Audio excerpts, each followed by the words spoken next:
Rejoignez dès à présent la grande famille des abonnés de votre chaîne Sika TV sur les réseaux sociaux. Sika TV, le vrai visage de l'actualité en Afrique, est en direct et en replay sur YouTube. Abonnez-vous et cliquez sur la cloche de notification pour ne rien rater. Nous sommes également présents sur Facebook et sur Twitter.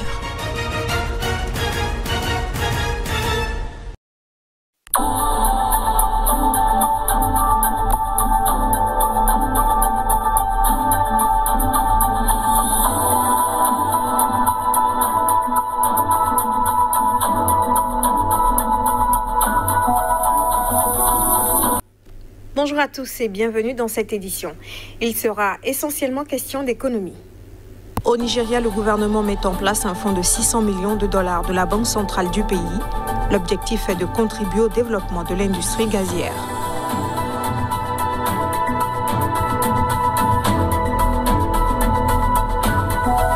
Toujours au Nigeria, le président promulgue une loi pétrolière longtemps attendue. Le texte devrait réguler le secteur pétrolier du premier pays producteur de brut d'Afrique.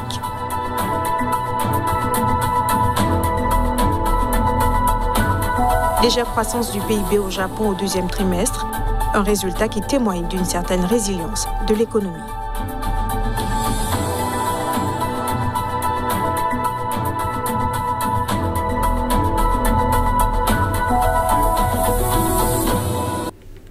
Le plus grand emprunt obligataire du Niger a enregistré lundi une clôture anticipée retentissante.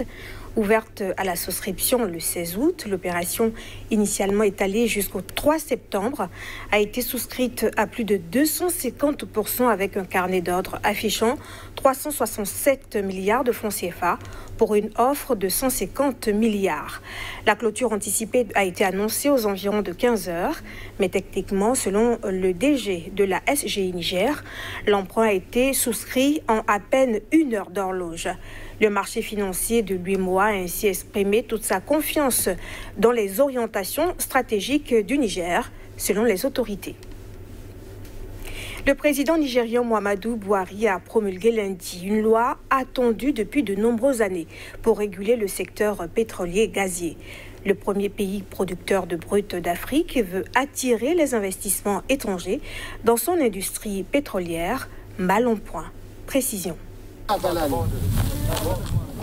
Le lundi 16 août, le président nigérien Muhammadu Buhari a promulgué le Petroleum Industry Bill, une loi qui vise à réformer le secteur pétrolier. Les deux chambres du Parlement ont adopté cette loi début juillet, plus d'une décennie après la première présentation du projet de loi aux parlementaires. Soumis une première fois aux députés en 2008, le projet a été plusieurs fois débattu et réécrit en raison notamment de désaccords sur ces thèmes entre le gouvernement et les grandes compagnies pétrolières opérant dans le pays, mais aussi entre l'exécutif et les assemblées précédentes. Membre de l'Organisation des pays exportateurs de pétrole, l'OPEP, le Nigeria peine malgré des réserves gigantesques à attirer les investisseurs étrangers dans son secteur pétrolier, réputé corrompu et peu productif, doté d'infrastructures délabrées après 60 ans d'exploitation, sans compter une situation sécuritaire préoccupante. Cette loi ambitionne de donner un cadre légal et fiscal au secteur nigérian du gaz et du pétrole, notamment via une fiscalité plus encadrée, une meilleure redistribution des richesses et la transformation en société commerciale de la Nigeria National Petroleum Corporation, compagnie pétrolière nationale réputée être la caisse noire de l'État. Avec ses 210 millions d'habitants, le Nigeria produit actuellement environ 1,9 million de barils par jour, ce qui en fait le premier producteur du continent. Les revenus tirés du secteur de l'énergie représentent l'essentiel des ressources en devises et environ la moitié du budget de l'État. On reste au Nigeria. Vous le savez, le pays dépend encore fortement des recettes d'hydrocarbures pour financer son budget. Il mène depuis quelques années une politique pour dynamiser son secteur gazier et réduire ainsi ses émissions de gaz à effet de serre sur l'environnement d'au moins 50%. Le gouvernement a mis en place un fonds de 600 millions de dollars pour le développement de l'industrie gazière. 600 millions de dollars, c'est le montant récemment mis à la disposition du gouvernement fédéral par la Banque centrale du Nigeria pour mettre en œuvre le programme national de développement de l'utilisation du gaz. Ce montant devrait servir, entre autres, à financer la création d'usines de traitement du gaz, de petites usines pétrochimiques, d'usines de fabrication de bouteilles de gaz, de systèmes modulaires, de régazéification du gaz naturel comprimé et d'usines de fabrication de kits ou de composants de conversion automatique. De même, des stations de compression primaire et secondaire du JNC, ainsi que des points de microdistribution et des centres de services de vente de gaz de pétrole liquéfié pourront être développés. Il faut rappeler que ce fonds qui a été lancé en août 2020 était encore inaccessible, mais ce n'est plus le cas depuis l'annonce du gouvernement fédéral. Ajoutons qu'environ 50 demandes provenant de petites et moyennes entreprises qui souhaitent développer leurs capacités pour soutenir le secteur gazier national ont été déposées depuis l'année dernière. En outre, notons que le projet du gouvernement fédéral de diversifier le mix énergétique sur le territoire par le biais de sa politique autogaz pourrait être voué à l'échec en raison de l'apathie observée actuellement parmi les négociants en produits pétroliers. Cette politique a en effet pour objet de faire tourner au gaz les véhicules du parc automobile national afin de réduire les importations d'essence et de contourner la cherté du prix de l'essence à la pompe. Premier pays africain à avoir annoncé vouloir se doter d'une devise numérique en juin, à l'instar de la Chine, l'Europe ou encore la Russie. Le Ghana vient de sélectionner une entreprise allemande pour l'aider à concrétiser le e-cedi.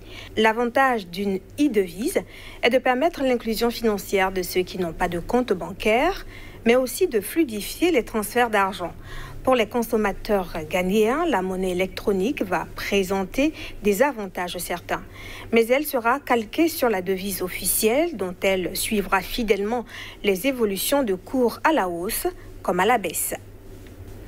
L'Afrique du Sud a été l'un des pays africains les plus affectés par la pandémie de coronavirus.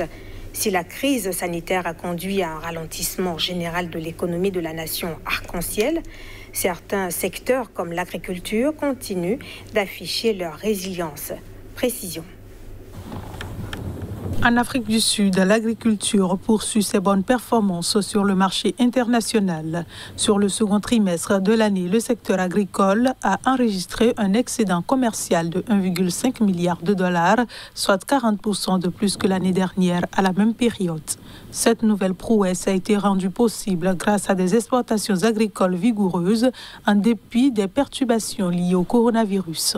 En effet, les expéditions de produits ont généré 3,2 milliards de dollars sur le second trimestre, soit une hausse de 36% en glissement annuel et une augmentation de 300 millions de dollars comparativement au premier trimestre.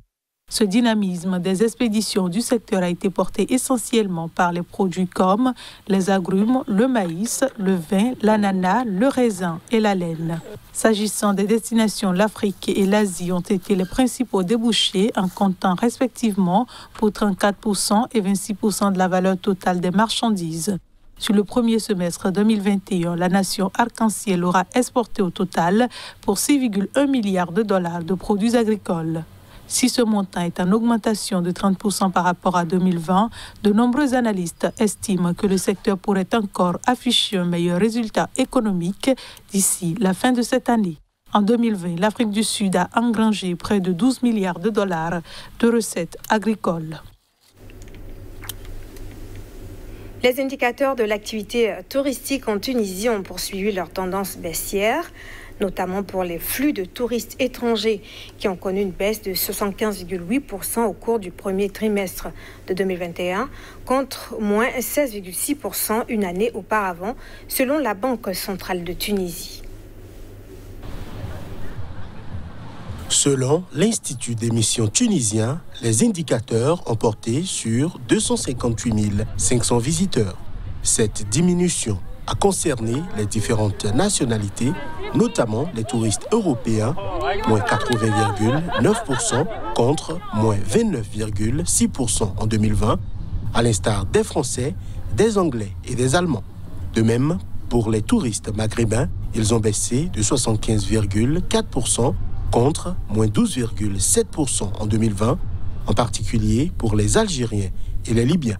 Corrélativement, souligne la Banque centrale de Tunisie, les nuitées touristiques globales se sont inscrites en baisse de 61,4% à fin mars 2021 contre moins 31,4% durant la même période de l'année précédente pour s'établir à 828 500 unités.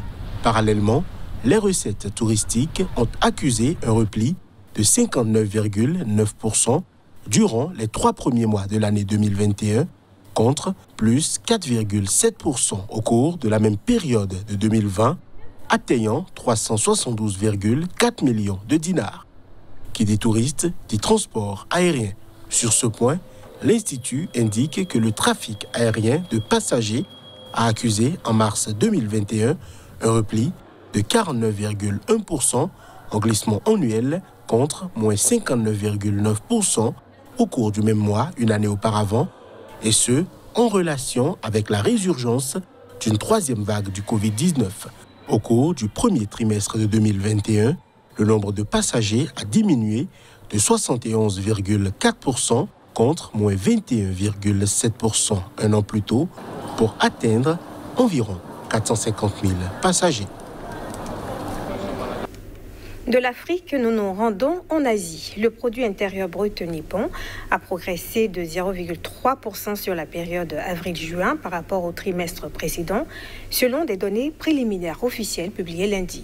Ce chiffre témoignerait d'une certaine résilience de l'économie, toujours engluée dans la crise sanitaire. Les détails.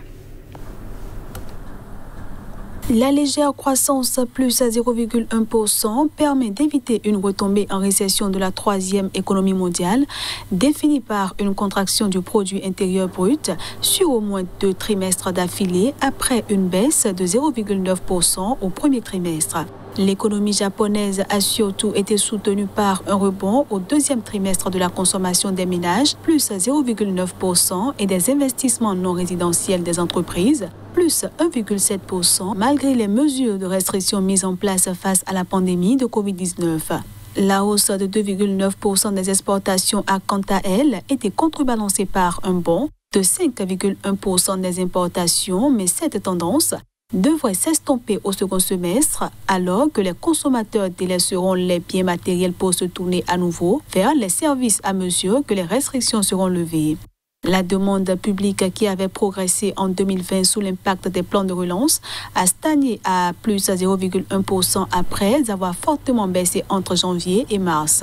Tout comme au premier trimestre, une partie du Japon a continué d'être placée en état d'urgence pendant le deuxième trimestre à cause de la pandémie. Aussi, la véritable reprise du produit intérieur brut nippon se fait-elle toujours attendre, et les économistes ne cessent de différer leurs estimations sur l'heure de son réveil. Pour le troisième trimestre, ils conditionnent leurs prévisions de reprise à l'efficacité de l'état d'urgence réinstauré en juillet à Tokyo, où les Jeux olympiques se sont tenus à huis clos du 23 juillet au 8 août. Et ce sera tout pour ce journal. Merci de l'avoir suivi.